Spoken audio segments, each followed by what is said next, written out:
Here's Wilson, and on the right circle, he scores!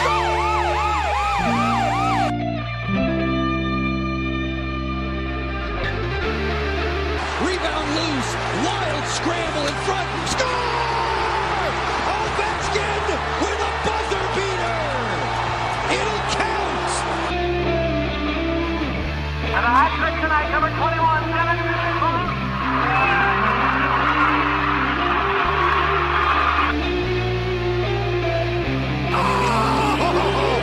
Spectacular! Braden Holtby! Hello, welcome once again to the Power Play Point Podcast. Yes, we are back. This is your host, the Blue Liner on Point. And with me as always, and I'm going to save my breath here, going to dispense with the long-winded introduction. You know who she is. You've been waiting for her all summer long. It's all the summer. beautiful one. Oh, yeah. It's the beautiful, wonderful Anna Knox. Greetings. Hi, Gil. It's been a while. Yes, it has. Yes, it has been. As one fellow Caps fan mentioned, the longest off season ever. Yeah, this one was pretty painful. Yeah. You know, it's like it's really long. Yeah, really long. But that's but it's coming up. I mean, we've got what 36 days. Is that right? Yeah, well, we've got all of the 30 days, half September, and you're right. I think the season starts it definitely starts first week of October. Right. I can't remember off the top of my head what opening day is. Gonna have to pull up the handy dandy. Oh my God, this is how rusty it is. It's downloading an update. That's how long it's been since I've opened the friggin' thing. Okay, so while we're waiting for that, on the first day of my summer vacation, I went downtown to look for a job. I hung out in front of the drugstore. No. Okay. No, I didn't do that, but that's kind of that's kind of the story of of your summer. Well, I actually when I was a younger lad. Yes, of course, back in the day. Yeah. I actually had a summer vacation that was pretty lengthy, like 8 or 9 weeks off of school, but I spent the majority of them on the pool deck, which we knew was for the swim team, and swimming myself. So I had a little bit of time. Although this had to have been the hottest fucking summer we've had. My God. I mean, it was brutal on some of the, and people would be like, oh, but you're on the pool deck. Well, but I'm not in the water. I'm working the meat, and it's hot, and there's no shade, and the water was not refreshing. Even if I had a chance to go, and it was like warm. So that was kind of annoying, but then. And you're basting yourself in sunscreen. Of course. Like that smell, like that sunscreen smell was like basically my scent the whole summer, which I'm okay with. Like some summer, like I don't wear makeup, I don't give a crap about my hair, and it's just sunscreen. And then we had an opportunity to go to Carolina Beach, North Carolina, which holy crap, it was probably some of the best waves I've seen and been in a long time. It was really awesome. I took a surfing lesson. It was an epic fail. I'll be honest. Like, come on now. I'm going to reserve comment on that. Why? Come on, we're back. I can handle it. Well, I mean, I'm trying to run through that visual in my head. Yeah, it's not pretty. You on a surfboard? Yeah, it's not pretty. It was like my girlfriend and I, in when we were living in Los Angeles, used to always joke about, you know, how much we loved manatees, and like they're like, oh, this like adorable sea cow. I straight up was manatee on that surfboard. It was like, oh my God. And of course, like here's the private lesson, which, you know, Ian signed me up for with Avery. So she had this cute little 16-year-old girl. And then down comes, down the sand, down the dune with this huge 10-foot surfboard is John, who's fucking hot. I won't lie. And that, of course, I'm like, of course, that's going to be my instructor. And of course it was. Because I could also be his mom because he was like 20. But yeah, so of course the day that we decided to do this, the waves were absolutely insane. And like, if you've ever, you're in the water and the waves come in sets, and these were like one after another, like every second. So like if you dove through a wave, another one was like crashing over your face. I will tell you, I have pulled things on this body of mine that I didn't even know I could. Like, oh my God. So when you told me about Jenny before, I could relate. I could relate. So that was like kind of my, I'm going to try this. It's on my bucket list. And then I was like, yeah, no. Manatees, and it was an epic fail. And I'm sure they all had like a great laugh after. I had a good sense of humor because I'm like, you're going to wipe out. It's like inevitable. But so I did like a lot. I was able to get up on a knee, and that was okay. It's a lot harder than you think it would be. So, and we had to go like super far out. It was like, all right, so I'm worried about balancing on this board while this gorgeous specimen is in the water with me, holding the board so this manatee body of mine doesn't roll off and make an ass out of herself. And then, of course, like in the back of my head, I'm like, holy shit, like I just watched all those Shark Week episodes and I'm doing exactly what you shouldn't do. Like be out in like really far out and, kicking and flailing and just looking like a total dumbass. So, but you know what? I can now say I've done it. And I have that much more appreciation, which I always did for surfers, but it's elevated. Definitely elevated. So you should try it sometime. Yeah, I don't know about that, but yeah, I was trying to mention earlier, I somehow you were describing all that and I couldn't get again, visuals in my head always, but you described this hunky guy that's going to be your instructor, or was your instructor, John, and yeah, John, and I could not get the I couldn't get the visual of the Baywatch slow run out of my head. Oh yeah, straight up. Yeah, I mean, he yeah. Well, not me Baywatching. God, no, slow motion. Everything's like, no. He definitely could have pulled it off. Like he was really. Only like I'm not gonna say only the female fans will appreciate this, but it would be like you're out there and they're like, "Hi, Tom Wilson's your instructor," and you're like, "Oh my." Wow. Or Michael Kempney, Jesus. So it's like, you feel stupid and like trying to act cool. And he's looking at me like, you could be my mom. And you can't balance on this. And it's really annoying. But no, he actually was really, really a great guy. But yeah, Baywatch. Yeah, John totally would have qualified. He would have taken like the Knight Rider. Well, a little bit of the Hoff in him, and yeah. Bit. Okay, all right. I got it. I think I got it now. So that was my summer. Yeah, no son of the beaching for me. Nothing like that. I did take some time off. Not to get all serious. I mean, there'll be time enough for that later with our big ass topic we're going to be talking about, which is why we're doing this edition. But yeah, I kind of had not a health scare, but I kind of had a health revelation about a month and a half ago. I was like dealing with some issues, and I'm finally at the age where I'm like, you know what, I need to start taking care of myself, and yeah, need to stop eating and drinking like a teenager. So yeah, and starting on that been starting on that for a couple of months. A little bit of keto diet, a little bit of this and that. Nothing drastic.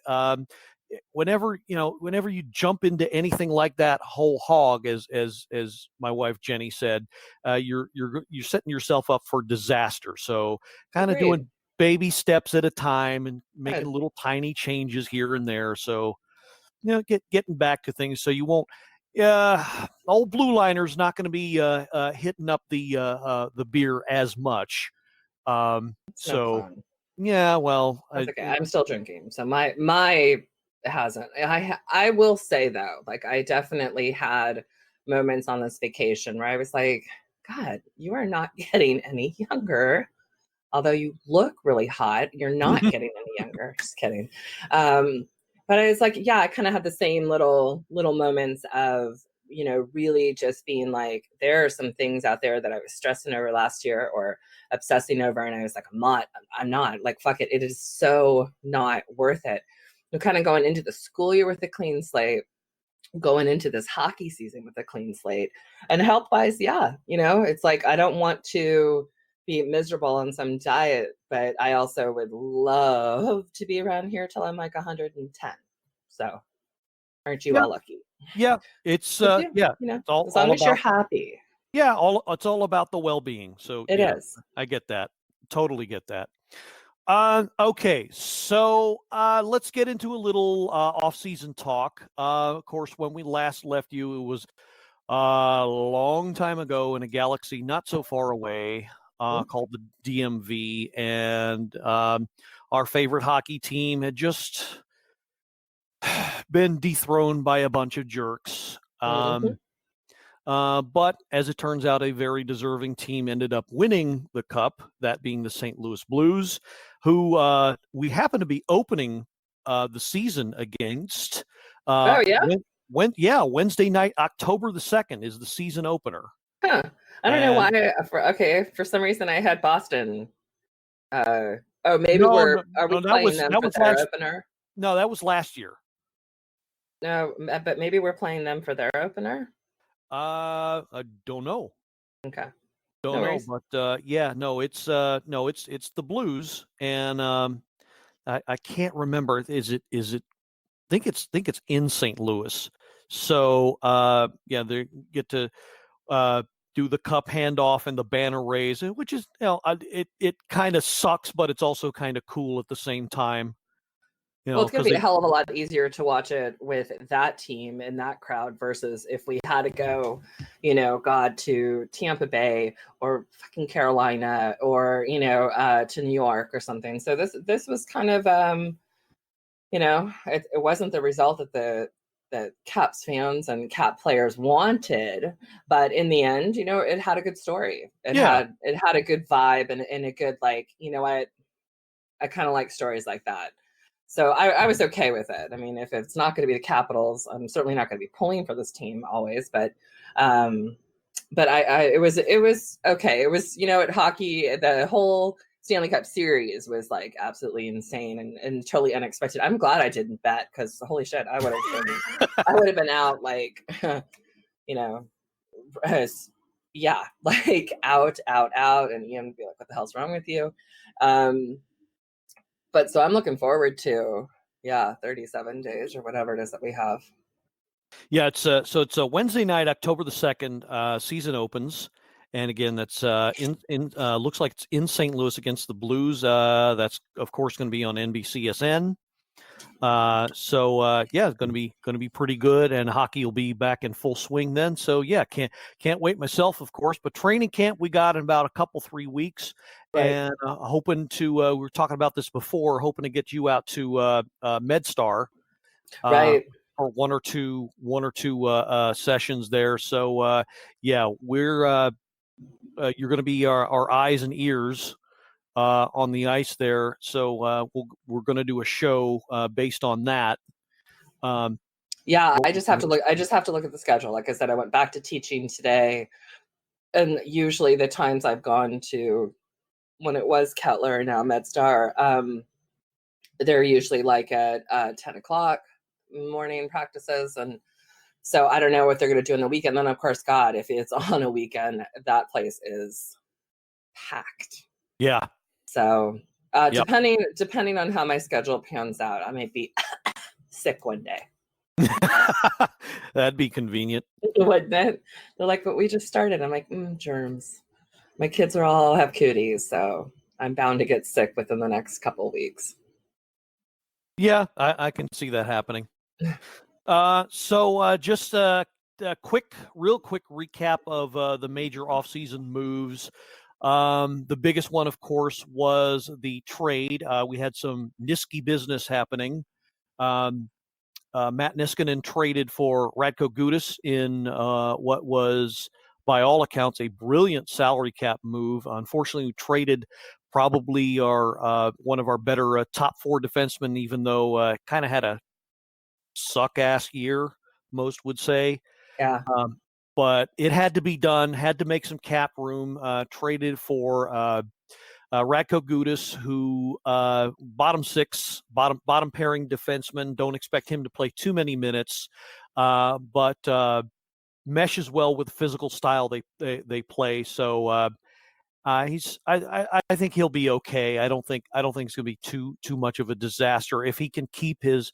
He's been reckless at times. If he can keep that aspect of his play down and not cost the team that way, right. So I think we'll be all right. He's one of those players, though, that, God, did he ever just get under my skin? Like another one of those, like, throat punch worthy people where I look at like a Malkin and I'm like, I hate you. I just look at your face and I hate you.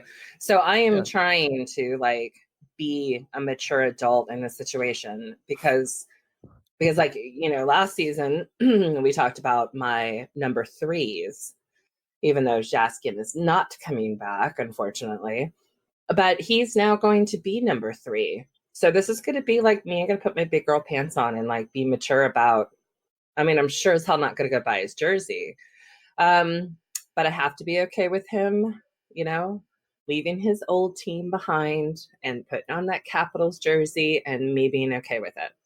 So, well, I think you'll change your mind the first time there's a big scrum and his huge self is in the middle of things, pushing people around, standing up for his team, because that's also what he's known for. So I think we'll be okay then. Yeah. So it just totally random, but like I have to say that, and I just completely drew a blank on the cartoon character's name, but who was like the nemesis with Popeye? That would be Bluto. There you go. That's the only thing that comes to mind when I see this guy. So I'm like, I'm gonna I need to find like I posted that on our Facebook page. Shut up. When? Like the 2 days after it happened, the trade happened. What? Don't look on our page. I posted like a side-by-side separated at birth type of thing.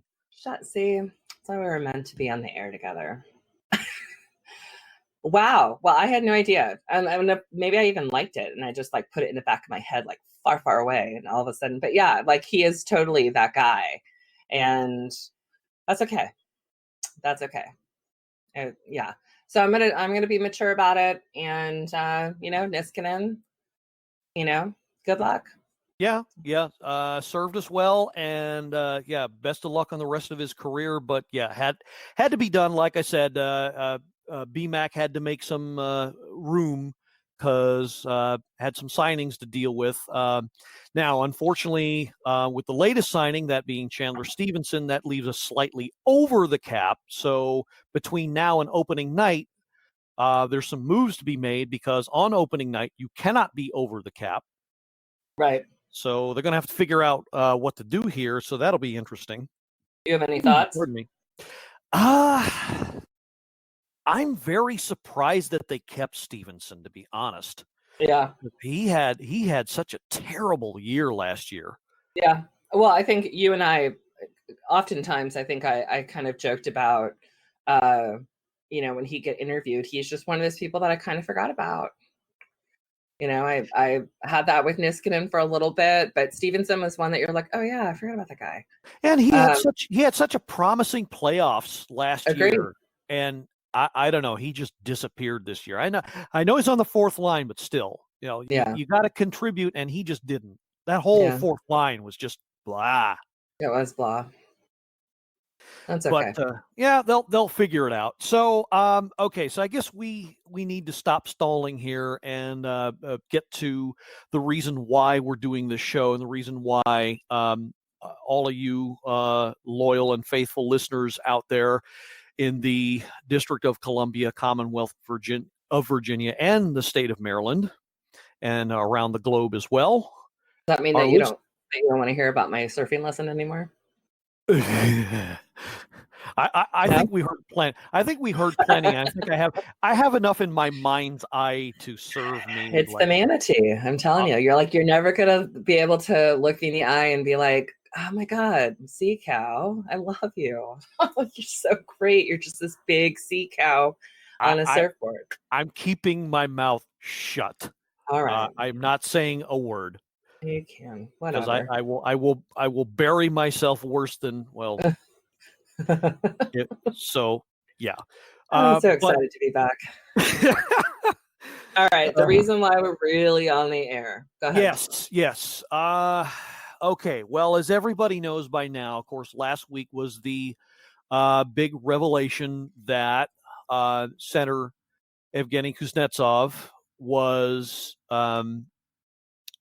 caught with traces of a banned substance, and that banned substance being cocaine, by the IIHF, International Ice Hockey Federation, and thus banned for 4 years.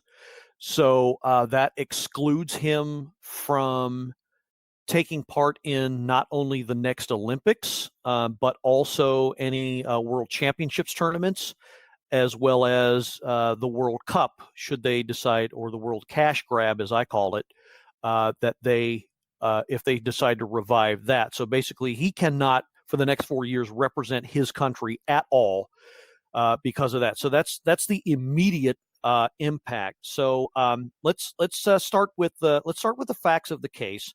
Of course, before that, a couple 3 weeks after the season ended, there's that picture that went viral over the internet that showed Kuznetsov in a room with a table about 6 inches away that had some strange white powder on it.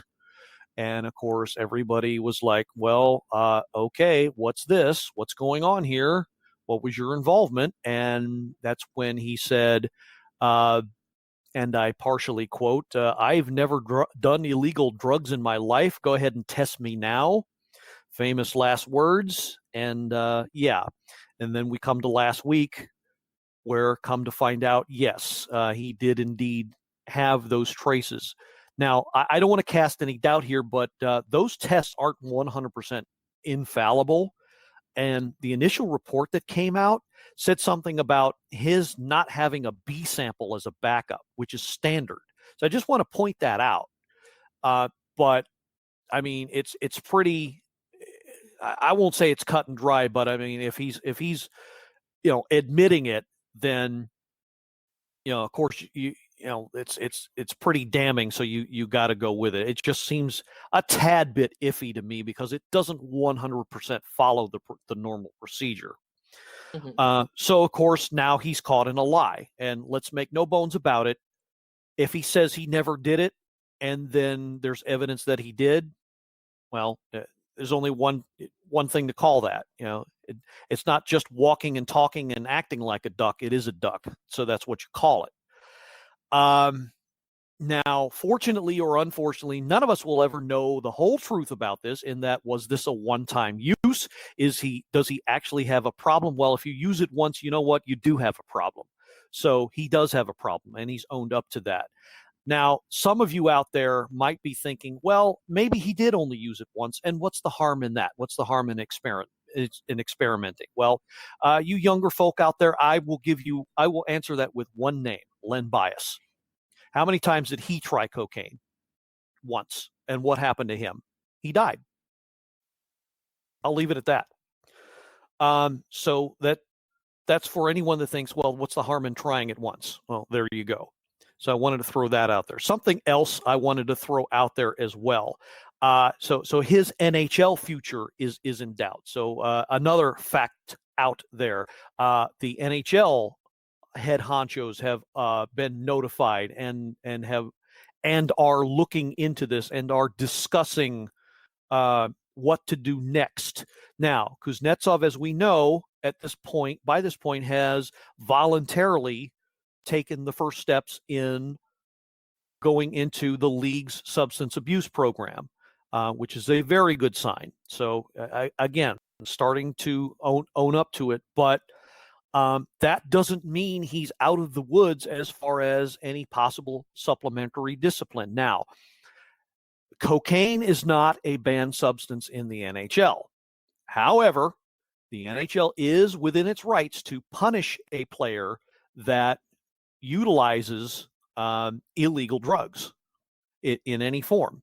And not even utilizes. Bob Probert all those years ago, and one historical precedent, Bob Probert all those years ago in the early 90s was caught at the Canadian border with cocaine in his underwear. And they kicked him out of hockey for what I think was 2 years. And then around the same time, Grant Fuhr, the famous goalie for the Edmonton Oilers, who won the 5 cups, he was suspended 59 games when it was discovered. Well, it was never actually admitted to be cocaine, but there's a lot of evidence that says it was. So they never actually caught him using it, but again, there was enough evidence that pinned it on him, and the league suspended him for 59 games. So again, the league's within its jurisdiction to apply additional punishment as they see fit in this case. So, we're all holding our breath for that. So when is that decision going to be made? I haven't heard a thing yet. They're still talking about it, but hopefully within the week is what I'm hearing. Now, of course, the longer they draw this out, the worse it's going to be for all of us. But yeah, that it's a definite possibility, folks. So stay tuned as best as you can. Now, so we've already talked about how he's lied and how that's make them look good, and of course he's done something to not only jeopardize the team but his own personal health as well. And of course, on top of that, he has a family to look after. So this is all, it all looks bad. Of course it does. And there's no denying that whatsoever. And he's put himself in a very, very bad position. He's put his team in a bad position. I'm not going to say this is like a black eye on hockey, but it kind of makes the sport look bad too, because hockey players are generally looked at as cleaner, more genial, friendlier, not prone to do something like that, as opposed to other sports where you hear about domestic violence and abuse and all that and that's the other bad side of it, is that this could open the door to other revelations such as that. So you could say that it's leaving a bad mark on the sport as well. But there is a silver lining in all this, as I like to say. There is some good in that we can remember what he's done in the past, what he meant and does still mean to this team, and most importantly, how with the proper support from us and his team and the organization and his counselors, that he can come out of this a better person, if not a better player. I was talking with Robbie Gross earlier about this, and he shared his concern that, well, maybe all this will cause him to lose a step, and maybe he won't quite be the same player. Well, that's the chance we have to take. But ultimately, the goal is that, again, he's going to come out of this a better person, learning his lesson, and pass the knowledge on to future generations. Look, you don't do this kind of thing. You're might be susceptible to it, but it's not worth the risk. It's not worth endangering your own health, leaving behind your family, leaving behind the things you love. It's just not worth it. And hopefully he'll have learned his lesson and not be something of a repeat offender. So ultimately, that is what's in his and his family's best interest, and that's more important than anything as far as Evgeny Kuznetsov, the human being. Now, of course, we all hope he comes back and remains the dominant player he was in the 2018 playoffs. But again, just like the possible supplementary discipline, remains to be seen. And it's going to be a long, long journey. I'm not saying this season written off quite just yet, but he's got a long road ahead of him. And we as fans, it's our job to not only hold him accountable, okay, that's the dark side of this, but to support him as well, because that's what you do with somebody in your family that has a problem. That is what you do. And that's also what's in his and his family's best interest. And that's what it boils down to. Okay.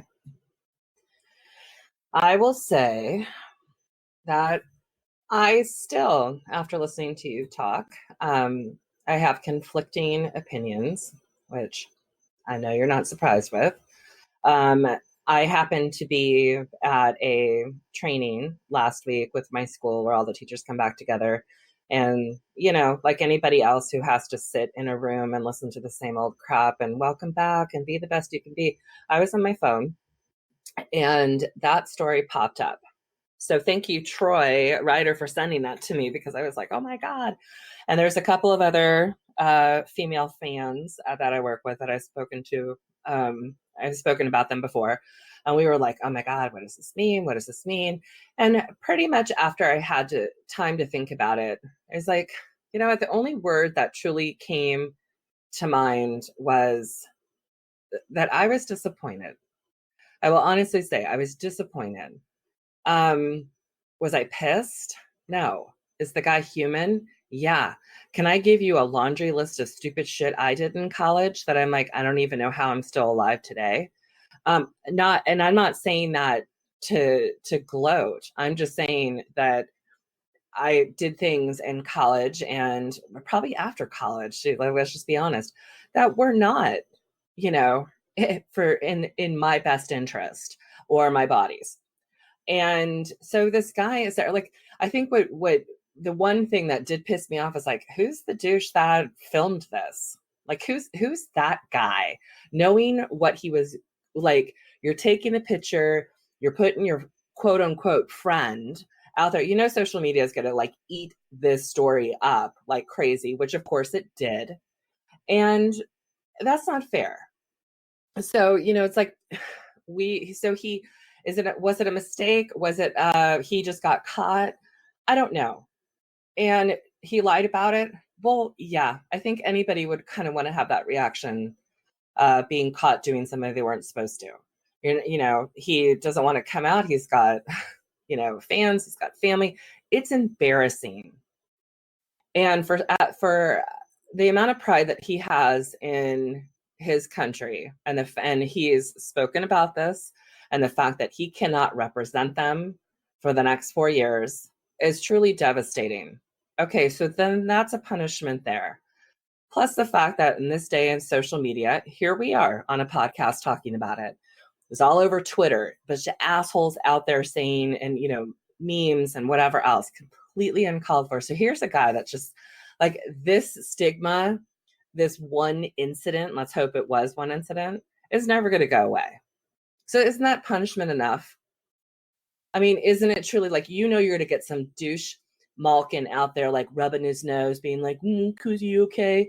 Or whatever, whatever they want to do. People are going to be like that. He's going to have this dark cloud over his head for the longest time. But is he the only athlete that's ever had to go through this? Like you said, in hockey, it's a little bit different, but I still feel like there are shady hockey players that have done some shit that just haven't gotten caught. You've got baseball players and domestic violence, baseball players and steroids, football players, you have it. It happens. This just happened to be it's a blemish in the NHL. It doesn't, it's being dealt with. The guy has enough going against him right now that let's hope when he comes back, then that if he, is doing everything that he's saying he's going to do, then why can't we just give him the opportunity to start this season fresh. I mean, I know people were frustrated with him last year, and I actually saw somebody on Twitter who's like, well, this explains why he played like shit last year. No, it doesn't. It doesn't. Like, if you're on cocaine and you're on the ice, like, he would have been like fighting everybody and like going all kinds of crazy. He wasn't. It wasn't his best year. He was injured. He had other shit going on. It had nothing. I don't see the correlation with cocaine. I also, you and I talked about this before. I don't agree with people taking the time to be total and complete assholes on social media, that we can't support him moving forward. Yeah, we can. You know, he made a mistake. It was a terrible thing. But you know what? It's done. He's got, like I said, he's got all of the social media, the fans, his team, his family disappointed. And that's a terrible feeling that you're going to have to, knowing now that you have to go and redeem yourself. And now you have to be tested like every week or whatever.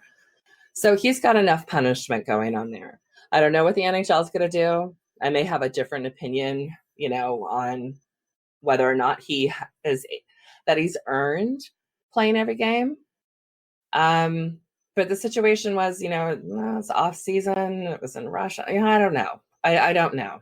But I guess I don't know. I guess I just feel like, you know, people in glass houses shouldn't throw stones. I was guilty of doing stuff that was illegal, drugs, whatever, in college, experimenting, you know. I can say that there's probably been a ton of us out there who have gone to a bar and had a couple of drinks and we get in our car and drive home. That's illegal. Not saying that we're wasted, but you know what I'm talking about. So he did this. All right. He fessed up. He's got his consequence, got his punishment. Move on. That's all. Well, yeah, and see, and that's where he's at now, and as I said, that's going to be the hardest part in all of this is him moving on. And he's at step one of what's probably going to be the longest and hardest time of his life. Right. But Gil, imagine, have you ever done something that you were like truly embarrassed or you regret? Oh, lots of times. None of us look, nobody. So imagine if I was like, oh, so this is what you did. And I put it all over Twitter and all over the news and all over podcast and all over this and all over that. And you're just like, holy shit. Like, I mean, talk about putting your, you know, you are so vulnerable that you're going to go out and that's like, that is the only thing people are going to say is like, hey, Gil, you're a blah, blah, blah now, or, you know, you did this. And that's how people are going to know you. So the only way that you get away from that is to get your head in the game, you know, go to the therapy things that you need to do and block out all that negativity.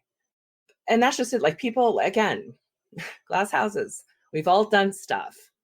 It just sucks that social media and these days is so brutal and in everybody's face. Well, a little, and in everybody's lives. It's like, come on, we don't need to be that. Well, unfortunately, that's the times we live in now. And I know. Yeah. 20 years ago, there wasn't any such, well, not to the extent we have it. Certainly not 30 years ago. Right. When a couple of the players I mentioned had to go through it, but I mean, there's still. It's still not going to be easy. Grant Fuhr had bags of sugar thrown at him in opposing NHL arenas. Well, that's what I'm saying. Is like he is going to be punished enough on social media. God, it's dragging his family through it, and then plus his country. You know, like he's got this blemish on his record and this dark cloud. That it's like, it's not just punishment enough to know that somebody has to go through this absolutely embarrassing shit because you know the first game against the Pens, there's going to be some asshole fan out there that is going to take it too far, you know, and it's like, and so you have to be like, oh my God, this is all this stuff. It's like a bad hazing. Like you got to go through all this stuff before. Well, and that's why I say that we we fans of the Capitals have to be in his corner. Now, do we condone what he did? Of course not. Accept it. Say it's a bad thing. Yes, but do we condone it? No. He made a mistake. He made a huge mistake that could have cost him his life. Absolutely. Well, and there's that. Don't forget, you don't just toss that aside. But no, I know. Do what you can to turn it into a teachable moment, something that can, you turn it into a good as much as you can. And that's what I'm talking about here. But you can't just toss it aside and say, well, all is forgiven. Well, let's just forget about it. No, you're like you said, it's going to be with him for the rest of his life. Yeah. Well, and it's just, you have to look at it as, and this kid is probably not the best example and stuff like that, but it's like, okay, so when I grew up in the Bay Area, and you had Mark McGuire and Jose Canseco. Okay, so then you have these two powerhouse baseball players that were like, oh my God, they could do no wrong. Like everyone was like, these guys are amazing and this team is the best. I was a San Francisco Giant fan, but still, like, these guys were pretty freaking awesome in Oakland. And all of a sudden, so like you have this entire career, and then all of a sudden they test positive for steroids, and their entire season is just, or seasons, their career, it's like wiped clean. And it's like, now no one talks about these players as anything other than, total losers. And, they were enhanced, like nothing was natural, and like that they fooled everybody. It was just like this big freaking deal. But that was steroids, and it was multiple, years of using it and all that kind of stuff. And these guys, to this day, if you ask, people who follow their careers in the 80s, you'd be like, oh yeah, Jose Canseco. They'd be like, oh yeah, steroids. Mark McGuire, oh, steroids. Like they're crazy. I would absolutely hate to think 25, 35 years later that that's what Kuzi's name is going to be attached with. I think that once the social media dies down and, he stays out of the limelight and he goes to practice and he does what he's supposed to do and he shows up at the games if he's able to play and gets that, 92 mentality back in, because the players are ripping into him. That they're like, what the fuck did you just do? And that's what's going to hurt him. It's bad enough that, Russia's like, yeah, sorry, you can't represent us for 4 years. But when you're in the locker room, and we've talked about this plenty of time, that's your family. And when you have to hear the Braden Holt beat be like, I'm disappointed, or the Alex Ovechkin be like, what the hell are you thinking? He's going to take that to heart. So I want to see, Washington pull together. We're not supporting a drug addict. We're supporting, someone who's human, who made a mistake and got caught. Okay, moving on. He's still number 92. He still has fantastic stats. And I don't want to hear anybody, throwing bags of whatever on the ice. Oh, God, that would piss me off. Well, sad to say, it's going to happen. And yes, there are, and I'm not going to name names, but there are fan segments out there that resort to that crap because they got no game between their ears, right? Because that's all they got is vitriol and insults and nothing having to do with witty banter or anything like that. That's considered part of human intelligence, right? But at the same time, Evgeny Kuznetsov, you brought it on yourself, and be prepared to endure this. But in the end, it will hopefully make him a better person for it, and he'll have learned his lesson. And just like you said, the accountability it's going to start with his family, and it's going to start with his team. He's got to look every one of those people in the eye, and I'm sure he already has by now, and say, well, look, I screwed up. He said it to us fans. It's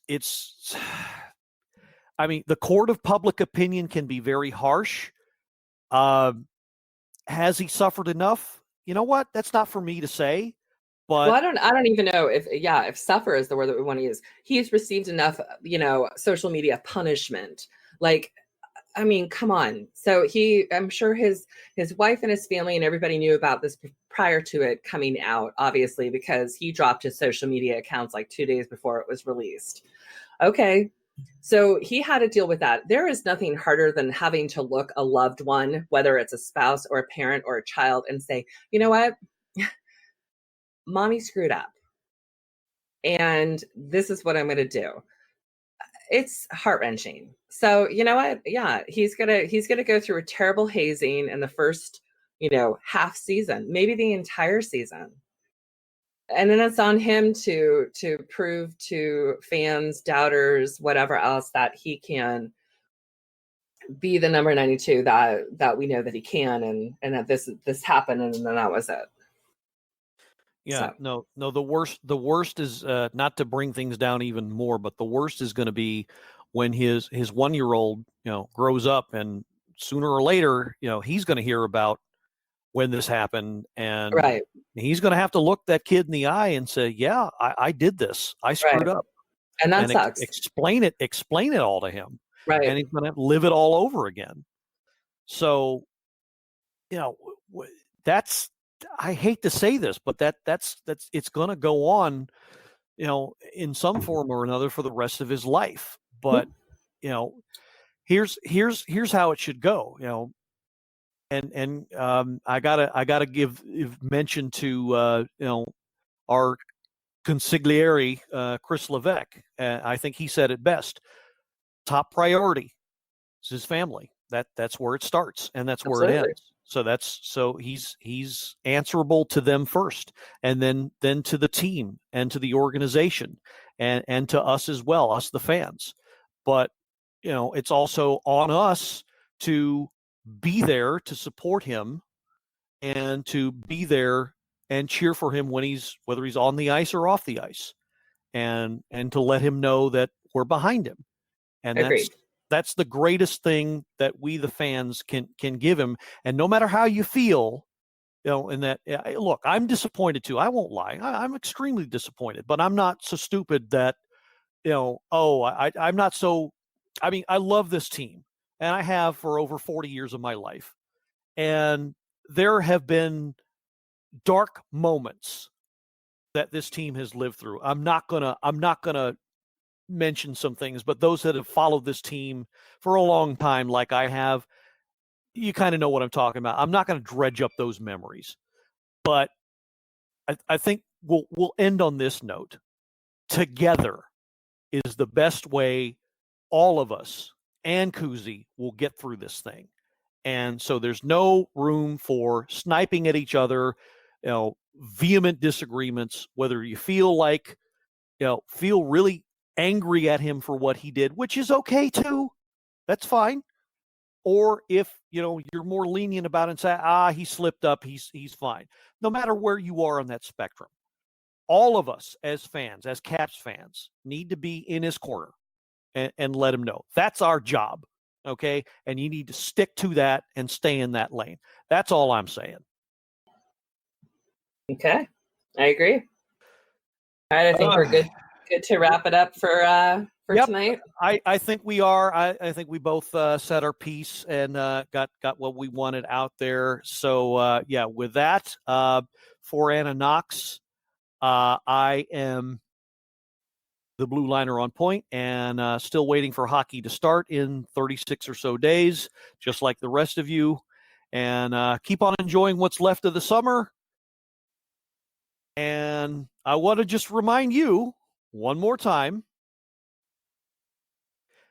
that the girls smeared peanut butter on the road. Why? To go with the traffic jam. I didn't miss those at all over the summer. But you missed me. I don't know. Jury's still out. Sure it is. Hallelujah. Right. And let's go Caps. Go Caps. This has been another episode of the Power Play Point Podcast. All episodes are available from Apple Podcasts, the Podbean app, blueliner77.podbean.com, and now available from Stitcher. Music by Joe McAllister, voiceover by Jeffrey Conkle.